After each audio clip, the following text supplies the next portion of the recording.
free from this life I lead. Undertow, settle memories from so long ago. Yeah, they come to drag me down below. Yeah, they come to undertow.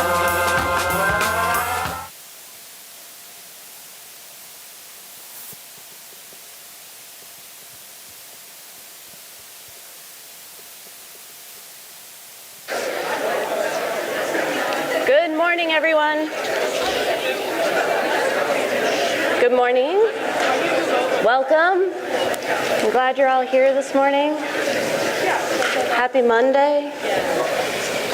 I'd like you to go ahead and put your feet on the floor and ground yourselves.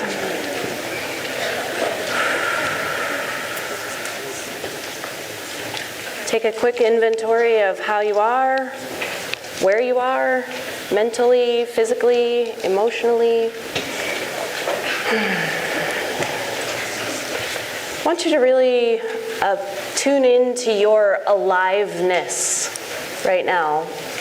Your heart beating, your brain thoughts moving, all that blood moving through your body, cycling around.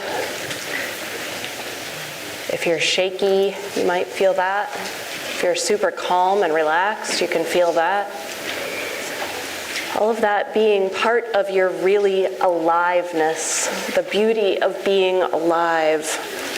We have this really deep ancestral connection to Earth. And we can feel that too, through the things that we've been talking about, the connections that we're making. So take one more good deep breath, and then we'll get started. Tomorrow, this class will begin, so there's still time to register if you're interested. They're still looking for students for AEE 297. You can earn 2 credits for this Maple Harvest class. Class begins tomorrow evening. So if you're interested, I did not send a new announcement about this because I already sent this out. You have the information about this class. It's a pretty fun class. Being outside, learning about the natural world, connecting people to the natural world in a different way through something, this idea that maple sugaring happens only here in the Northeast United States. It's a pretty special thing. So a good way to connect. And then we have this, going back to where we were last week. That's all for my announcements this morning. Thinking about Earth as home, our bodies as Earth, our bodies as ours, our bodies as home, making all these connections. So last week we discussed the concepts of home and our beliefs about our origins. We put these ideas together then to make some connections about how we're connected, how we are directly part of Earth's cycles. So I'd like you to think for a moment to yourself about what happened for you last week related to some of those connections or observations or revelations or frustrations. What came up for you in last week's classes? So take a moment to think and then discuss with your partner for just a moment. What came up for you after last week?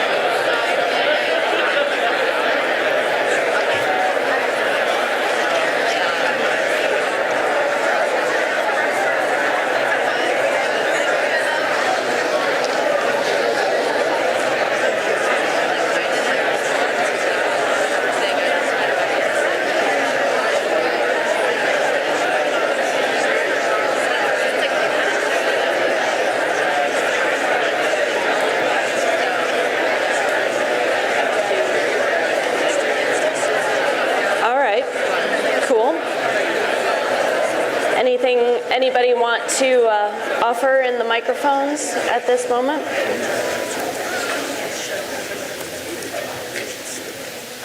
Anything?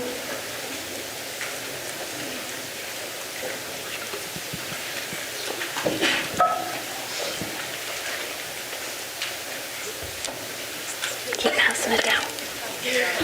Thanks.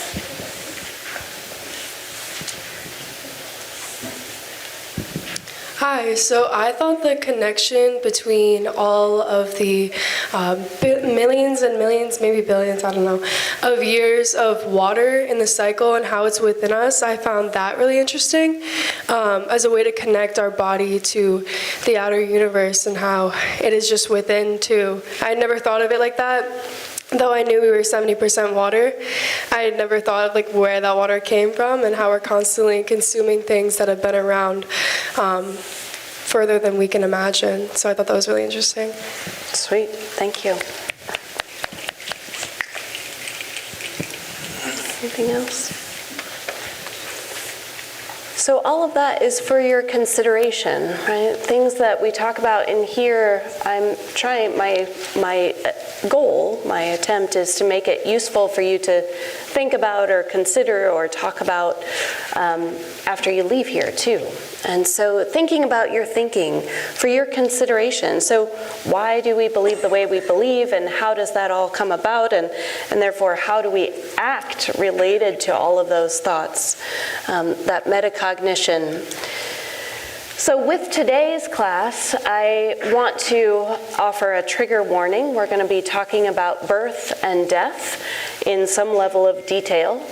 And so I really encourage you to care for yourself. If at some point in the class you need to leave, whether it be temporarily or for the remainder of the class, please take care of yourselves and do what you need to do to be safe for yourself. So where we left off last week, this distinct menstrual cycle that we have, it's a macrocosm of nature, the waxing and waning of the moon, the ebb and flow of the tides, all are connected. The changes of the seasons, we have that happening within our own bodies, right? This happens true. You know, males also go through these kinds of hormonal changes, but on different levels and at different times. We're all connected in some way. And so just related to that of the menstruator and the individual, the monthly ripening of the egg and subsequent pregnancy, or the release of that menstrual blood, mirror the process of creation as it occurs not only in nature but also in our human endeavor. So what we're doing, having this, it helps us continue our species, right? So someone on behalf of their partner last week mentioned that we are made of things that are alive and then things that will decompose. So here we are connecting to birth and to death.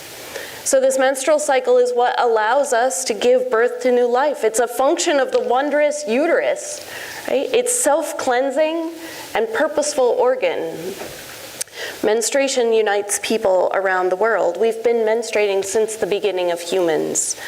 It's an absolute necessary function of life, as somebody mentioned on Wednesday.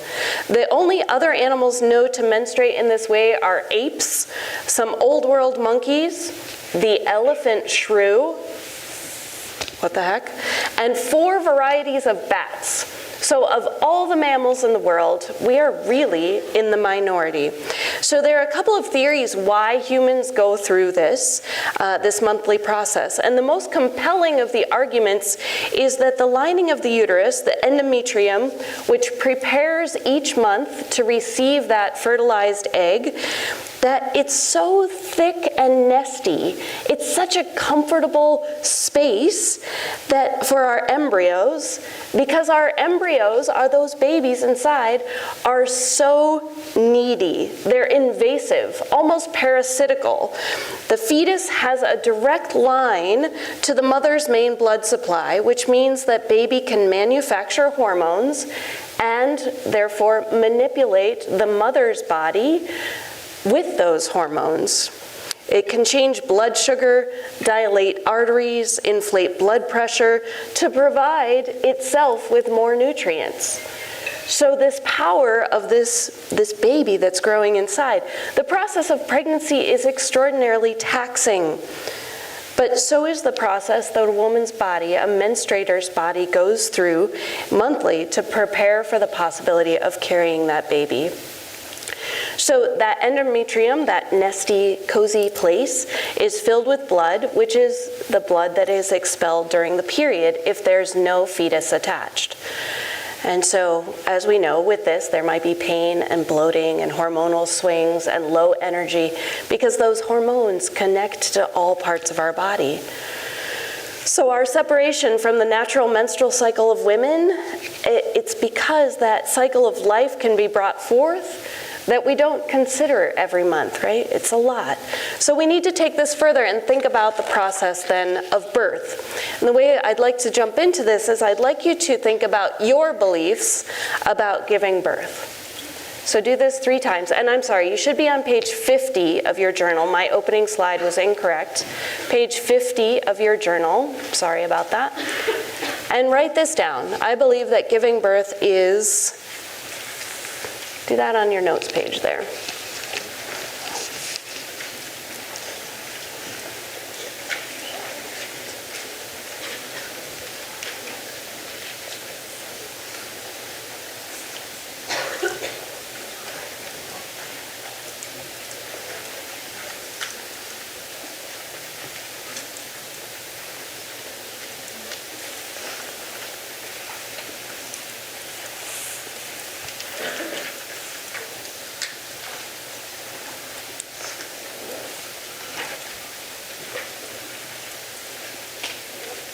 All right, and what are some of your responses? I believe that maybe you want to just holler them out. I believe that giving birth is painful. Painful. What else? Beautiful. Beautiful. Dangerous. Dangerous. Transformative.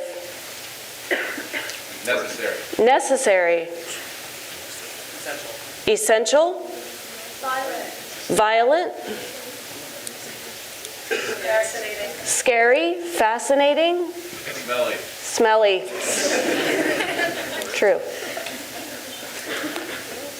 So lots of different, that variety of words is really intriguing to me, fascinating. And so considering that about 300,000 children are birthed each day around the world, and how each of those births is unique depending on so many different things. Could be different based on race and religion, socioeconomic factors, history, cultural norms, feelings, experience, age of the mother and the father. So many different things. All of our beliefs get tied in to these births. And that's true for each of those 300,000 children born each day.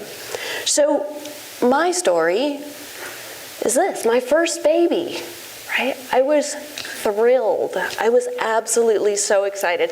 I was a biology major, you see, so I knew the process of what birth was going to be like. I knew how my body was going to work.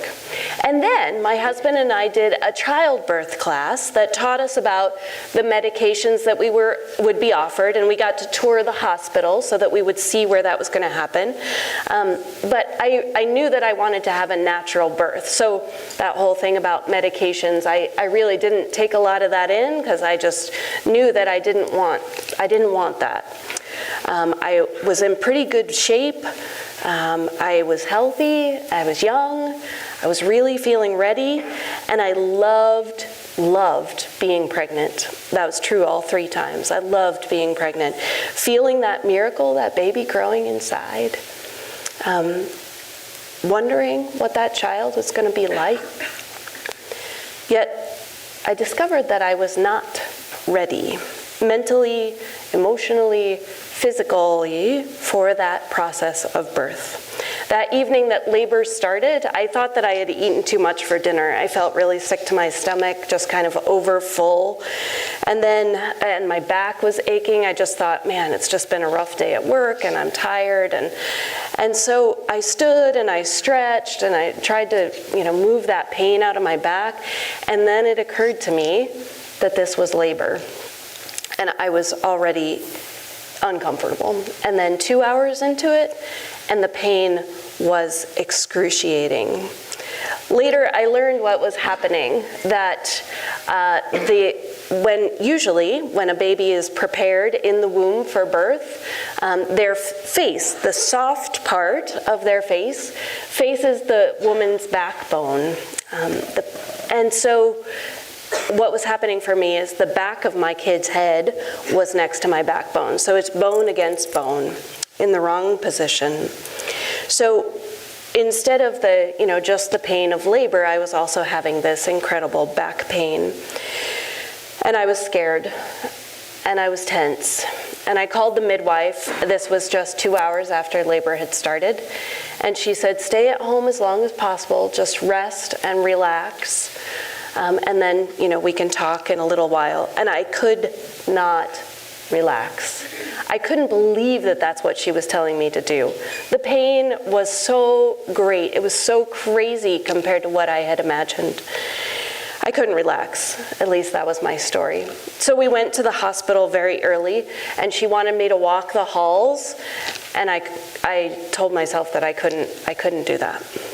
She wanted me to sit on a big squishy ball that would release some of that back pain, and I told myself I couldn't do that. So the medicines came.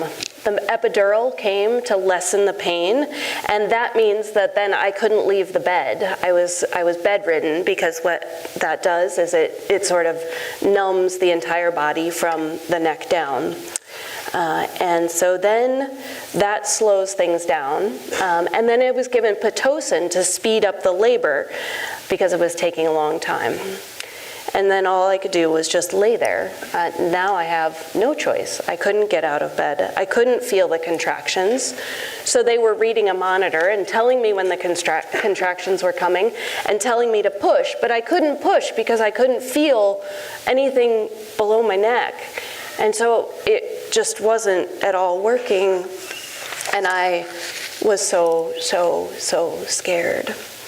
So they prepared me for an emergency C-section because it was obvious that the baby's heart rate there was a lot of stress on the baby.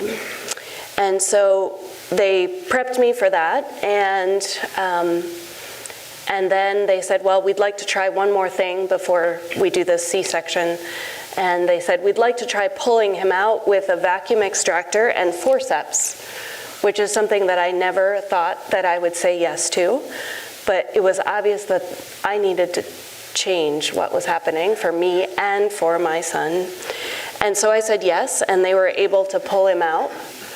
And then they rushed him away because they were worried about his health. They were worried about his heart rate. And I was left in the room by myself, and I was scared, and I felt like an absolute freaking wreck. Physically and mentally and emotionally, in my mind, I had failed. I had not done what I had come to do. And so we struggled to get Isaac to nurse because he was sluggish from all of those medications, chemicals that he had been subjected to. He needed to be monitored for a significant time because of this life experience. And yet, there he is, right? There we are. Right after he was born, or right after he was able to come back to me. So I started wondering, and through this class I've been wondering, the cesarean section rate, right? It's a major surgery that cuts through, the skin, the stomach muscles, the wall of the uterus, in order to get the child out.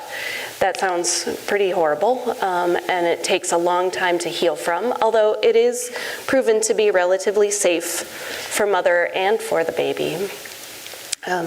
Still, it's major surgery. It carries lots of risks. It takes a long time to heal from this surgery, and it can raise the risk of having difficulties with future baby deliveries. So there are emergency C-sections, like I almost had, or there are planned C-sections. There's a 6-fold increase. So from 1970, about 5% of mothers had C-sections, and now we're at around 30%. So about 1 in 3 moms have C-sections now. So reasons for a C-section might include, like mine, health problems, challenges in delivery. It could be something that, moms carrying more than one baby usually have C-sections. The size or the position of the baby's health, or the mother's health is in danger, or labor isn't moving along as normal. More money can be made from that surgery process than from a natural delivery. Births can be scheduled either by the doctor or by the parents who want to know when their baby is coming. So therefore circumventing that, I don't know when it's coming, the convenience of knowing versus not knowing. And I believe that for me, I was in this situation because of a lack of connection, a lack of storytelling, a lack of understanding. I knew in my head how to give birth, but like we've been talking about, I wasn't using any of my other equipment. I wasn't connecting with myself in other ways. And so 10 years later, I was pregnant again. This is my second son. I knew with my entire being that I needed to change my story because I was so afraid that I would have the same experience that I had the first time.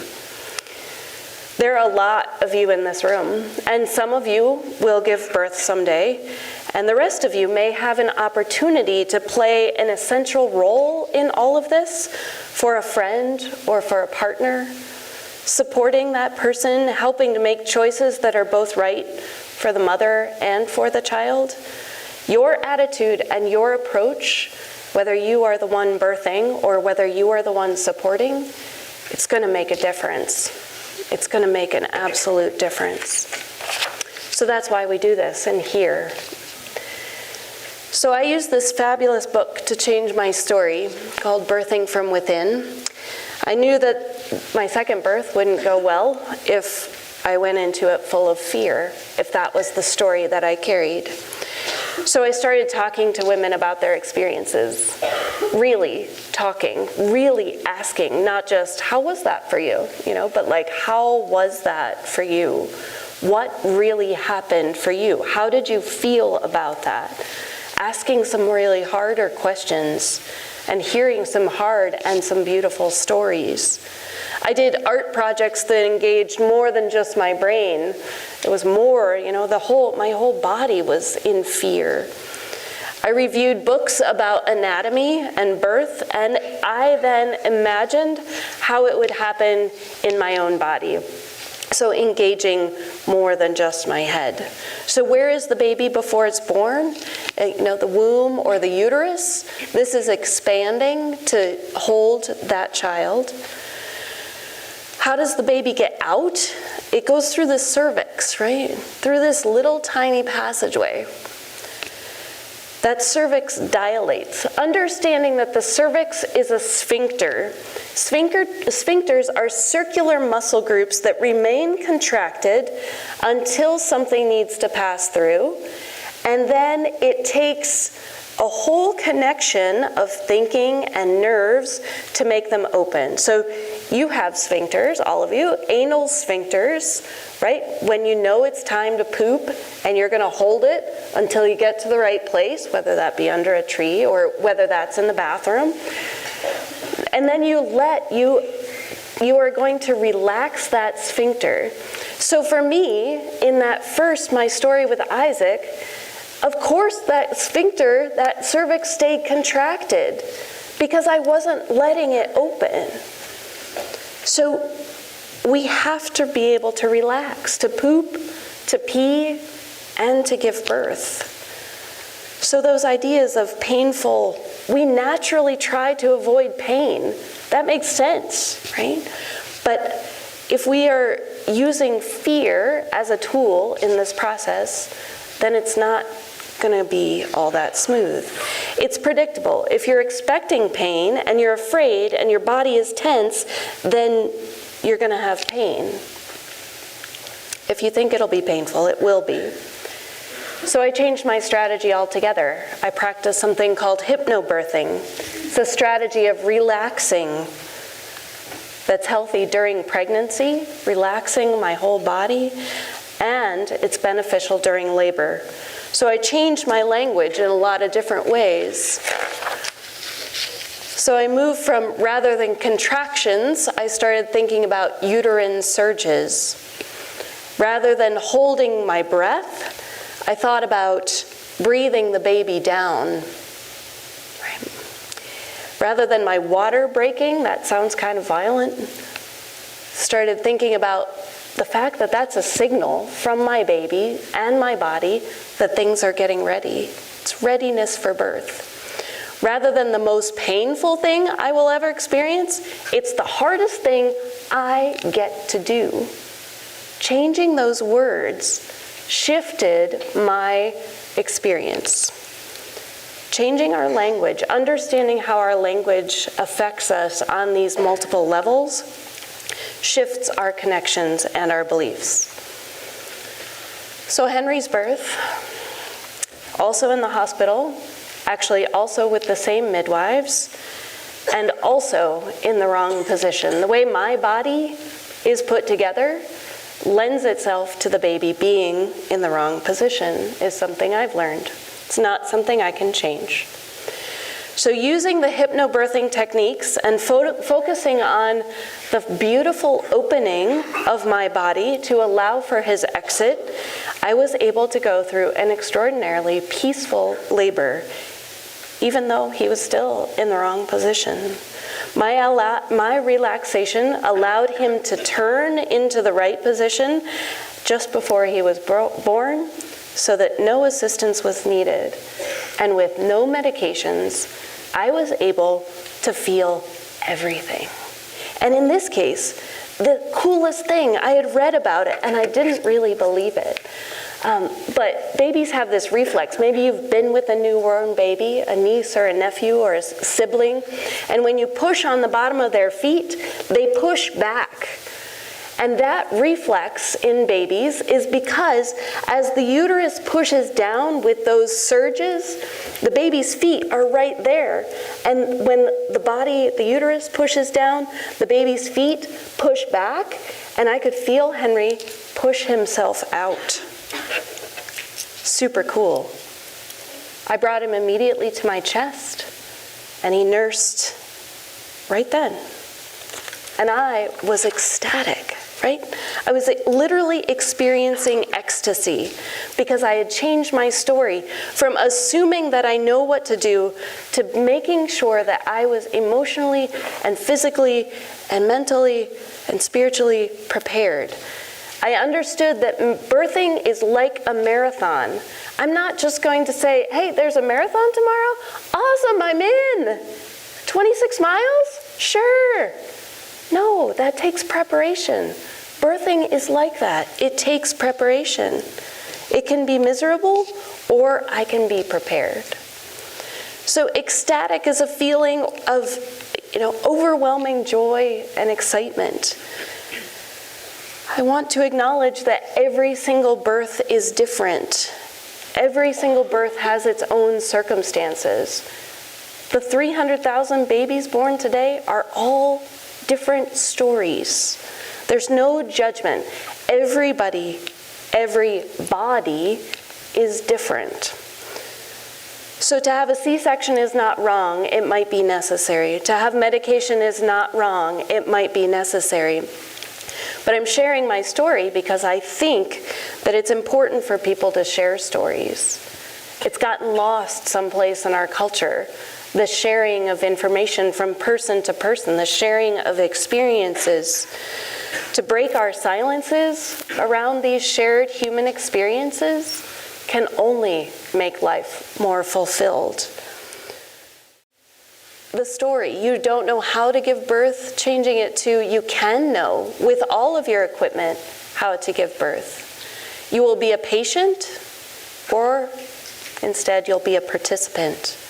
You may be numbed with painkillers to you can learn how to meet your discomfort. Birthing will be incredibly painful versus birthing will be really hard. Birthing is to be survived versus birthing can be an ecstatic experience. My point for you is to ask questions, even the hard questions. Reflect on your beliefs, especially the ones that are deep down inside, the ones that are kind of hidden. Ask people about their birthing experiences, and all of these will help to inform your choices and connect you to your community and to yourself and to what's going on for you. Do you know your birth story? You might want to consider asking about it.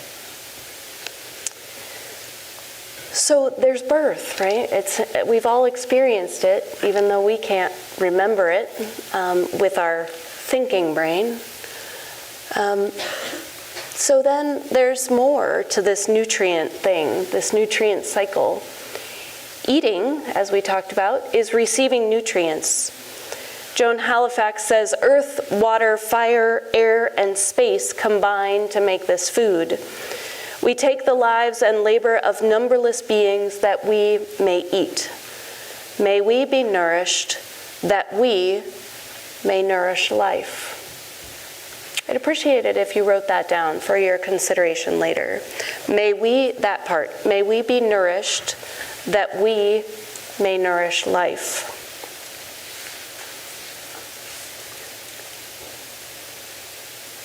Lots of meanings to that statement. We'll dig down into one of them now. That idea that we are full of nutrients, the idea that we are this. Carbon, hydrogen, oxygen, nitrogen, heavy elements. We've considered that soil is the nutrients and that's the medium that holds it all. And then the plants get those nutrients, who then share it with us. We've considered how we are part of the cycle, the peeing and the pooping and the blood. And now from birth to death. A part of or apart from. Here's a photo of a body wrapped in a shroud, ready to be placed in the ground. The movement and exchange of inorganic and organic matter back into the cycle of production. Mineral cycles, just as we have a finite amount of water or oxygen, we also have finite amount of carbon and sulfur and nitrogen and phosphorus, etc., etc. We are part of this cycle. So take a moment and think about your associations or thoughts about death. Take a moment and write those in your notes.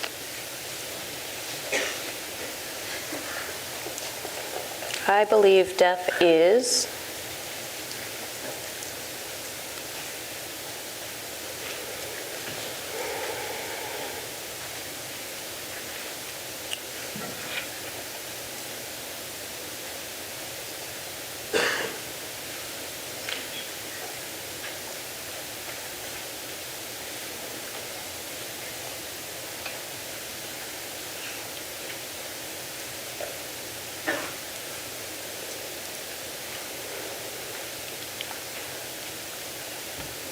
What do you have on your sheet? Let's yell them out again. Unpredictable. Unpredictable. Inevitable. Inevitable. What? Inevitable and sudden? What else? Life. What? Natural. Scary. Smelly. Thank you. Appropriate.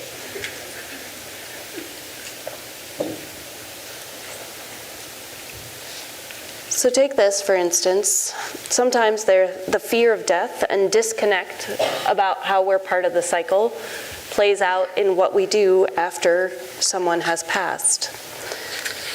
This is the corpse preservation method. So completely drain the body of blood. extract all organs, inject embalming solution through the carotid artery, inject embalming solution into the abdominal cavity, inject embalming solution into the femoral artery, dry the body naturally, and apply cosmetics to the face to hide discoloration and chemicals to prevent decomposition. Formaldehyde, glutaraldehyde, methanol, which is on the EPA's top 10 list of environmentally hazardous chemicals. It's a carcinogen in animals and humans. The mortuary workers that do this for us have a higher incidence of nasal cancer, leukemia, heart disease, diseases of the respiratory system, as well as suicide. What we're doing to preserve our corpse, the dead bodies, poisons land and water. So why do we go through all of this? This process actually started in the Civil War time, when so many people were dying, sometimes so far away from home, and they needed to be transported someplace to be with their families. Why do we still do it today? To keep the body from decomposing, maybe being afraid of what's going to happen to that body, being afraid maybe of how we're going to react, being afraid of that smell, being afraid that our loved one is gone. It's about separation, right? We put toxins into our loved ones so they look good, so they look alive. And then we go to this place, the American cemetery, natural on the surface. Following the viewing, the body is sealed inside a metal casket or lacquered wood coffin, which is then lowered into a concrete vault and buried. The reinforced concrete tomb is covered with a ton of dirt, literally, and planted with a monoculture of grass, which is kept artificially green with pest and weed killer. Above ground, the local cemetery may look pastoral and natural. However, the surface and below the surface, it serves to all intents and purposes as a landfill of hazardous waste and non-biodegradable materials. I grew up in a cemetery, my cemetery. It was right across the street from my grandparents' house. It was the place, my grandpa was the caretaker of the cemetery. He's the one that engraved the markers with the numbers, after somebody had passed, he would put the dates on there. And so not only that cemetery, but I traveled to all kinds of local cemeteries with my grandpa, some way out in the woods, some in other towns. I learned to drive in the cemetery. It's where we fly kites, even now with my boys. It's big open space to fly kites. Generations. The place where I grew up has 4 generations of Andersons there at that cemetery. And yet I never thought about this process. This gradual separation between the people that we know and what we do and why we do it, what we do to preserve them. So there's another option, right? There's cremation. The burning of a body is another alternative. The practice of cremation has become now as traditional as the process that we just went through. The body is placed in a vessel that is combustible yet strong enough to hold the weight. The cremation then takes place in a specially designed furnace, referred to as a cremation chamber or retort, and it's exposed to extreme temperatures, up to 1800 degrees Fahrenheit, leaving behind only ashes. A cooling period is required before the remains can be handled. After cremation, the remains are inspected for any metal remnants left behind, such as pins and screws and joints, and that the deceased had surgically placed during life. The metal is removed by hand or with strong magnets, and then often sent off for recycling. The cremated remains are then ground down by a special processor into the resulting final ashes. So a couple of just important environmental considerations here. The amount of energy used to burn the body into ash. It seems as though the math computes to about 28 gallons of gasoline, fossil fuels. So 28 gallons of gasoline in my Honda Fit would get me to Miami, Florida. Non-renewable resources being used. Contributes to issues that we're going to talk about in the near future. And then also there are sometimes those heavy metals that are not natural that have been collected in our bodies, and that's part of those body of elements. So these are the two major choices. It's about 50-50 right now, the way people choose. And yet I think there are other ways to consider these options. This is Winston. Winston was my goofy, fun-loving Labradoodle. There was a day that I came home from work and Winston was outside the dog door. I have a fenced yard so they could come and go, and Winston was outside the dog door, and it was very obvious that he was not well. And so I went inside, I prepared a bed in front of the fireplace. It was winter, and I scooped him up and I carried him inside and laid him on that bed, and it was very quickly evident I had called the vet, but there was not going to be time to get the vet to the house. And so as Winston laid there, my children, all three boys, were around, and I was around, and we spent time, we took turns hanging out with Winston. My oldest son, Isaac, that you just saw in a much earlier stage. Isaac laid with Winston as he died. And I was cooking dinner, and we had some quiet music on, and life went on around this death. And it was beautiful. It was one of the most beautiful things I've ever seen. And so I know that Winston is just a dog, and yet how can we transfer that experience to us? How can we have it be that life and death are so together, are so intertwined that it's beautiful, right?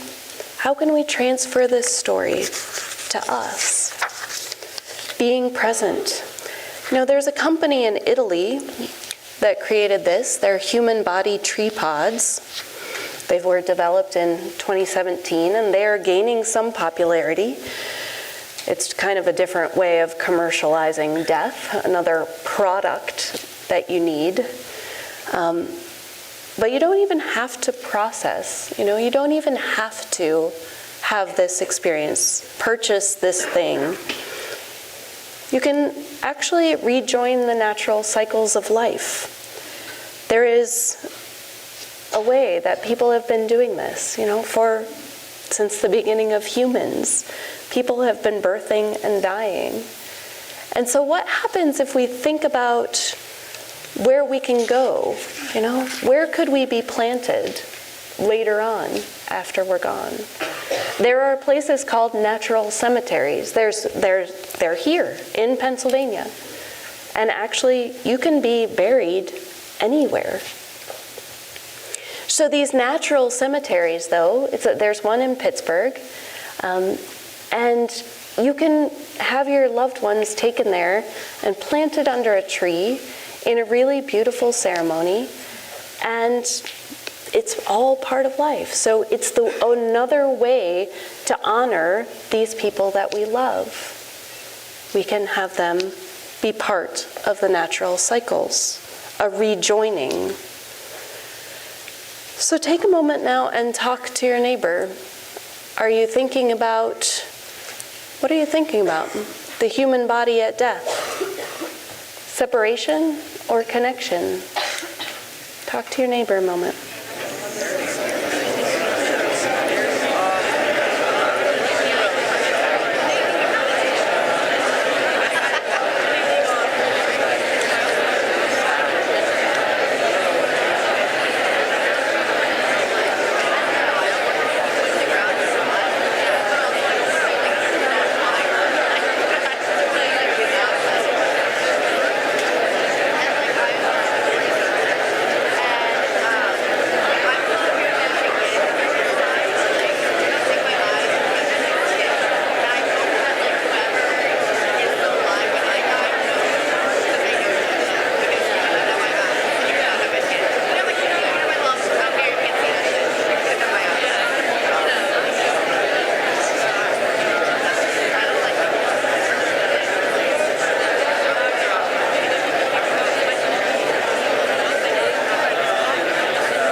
So, anyone like to share?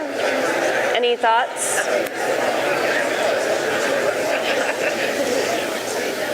Doesn't just have to be about death, it could be about the birth part. Microphones are out.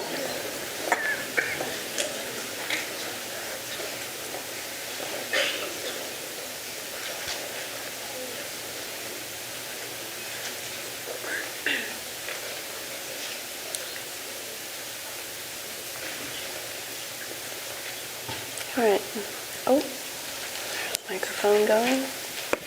This is just from personal experience. I probably want to be cremated only because I lost a family member very close to me who we actually buried, and she's very far, and I don't like going there. Like, something about cemeteries I just don't like just give me bad vibes.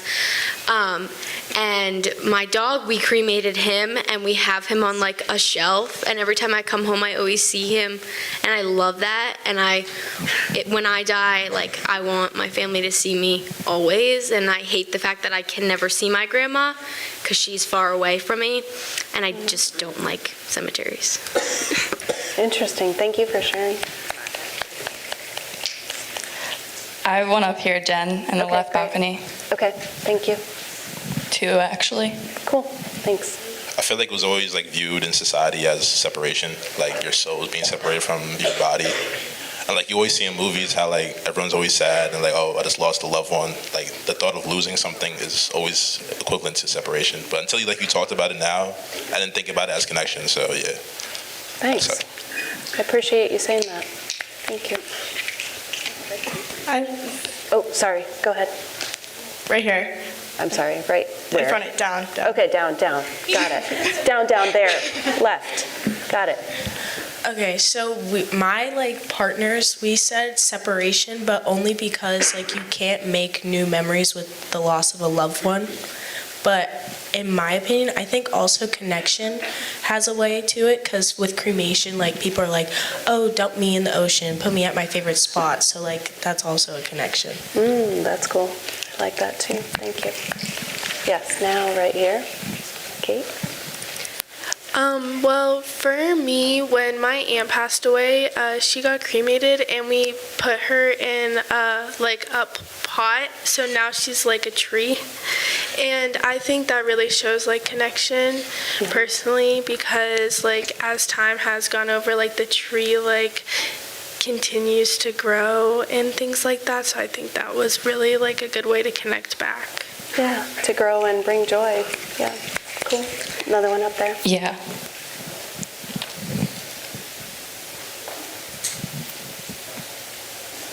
So, ooh, that's loud. When my uncle passed away, it brought the rest of our family closer together. So I think of it as a connection. And then in Jewish traditions, every year on the day of the death, you light it. It's called a yahrzeit candle. Mm-hmm. So it's just a remembrance of them, of their life. Yeah. It's the candle stays lit for 24 hours. It's the entire day to remember them. Yeah. So it brought us closer together as a family, but also a closer connection. Yeah, thank you. So this might be something to bring up and talk about more in your labs. I think it's important. Life is a matter of choices, and every choice makes you. So here is your pack-back question for this week. What is your notion or perception of natural? Thank you for being here. I'll be around if anybody wants to stop up, and have a lovely day.